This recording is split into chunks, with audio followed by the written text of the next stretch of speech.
आपल्या शेतातून येणारा ताजा फळ आणि भाजीपाला घरी आणून खाणारा या गोष्टीचा आनंद काही वेगळाच असतो. आणि मला पपई खूप आवडते. तर पप्पांनी 2-3 दिवसापूर्वी एक मोठी पपई आणली होती.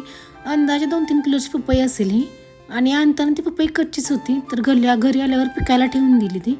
आता पिकली होती चांगली म्हटल्यावर चला म्हटलं कट करूया, सगळ्यांना खायला देऊया. म्हणून मी पपई कट करायला घेतली. आणि पपईमध्ये बिया पण भरपूर होत्या.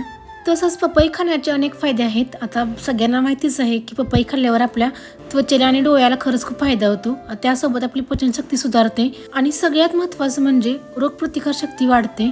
आणि जेव्हा आपल्याला डेंग्यू वगैरे होतो तर आपल्या प्लेटलेट्स कमी होतात. तर डॉक्टर बघा पपईच्या पानांचा काढा सजेस्ट करतात पिण्यासाठी. त्यामुळे पपई खरंच खूप फायदेशीर आहे.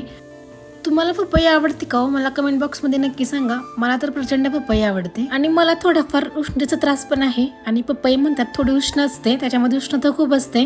त्याच्यामुळे ज्यांना उष्णता असते ना त्यांनी पपई खाऊ नका असे सगळे सजेस्ट करतात. पण एखाद्या वेळेस ठीक आहे, चालू शकतं. त्याच्यामुळं मी तर खूप आवडीने पपई खाल्ली. आणि त्यातून ही पपई आपल्या रानातील पपई आहे, त्याच्यामुळे ऑर्गॅनिक पद्धतीने पिकवलेली होती. तर मस्तच पपई एन्जॉय केली. पपईची टेस्ट खरंच खूप गोड होती.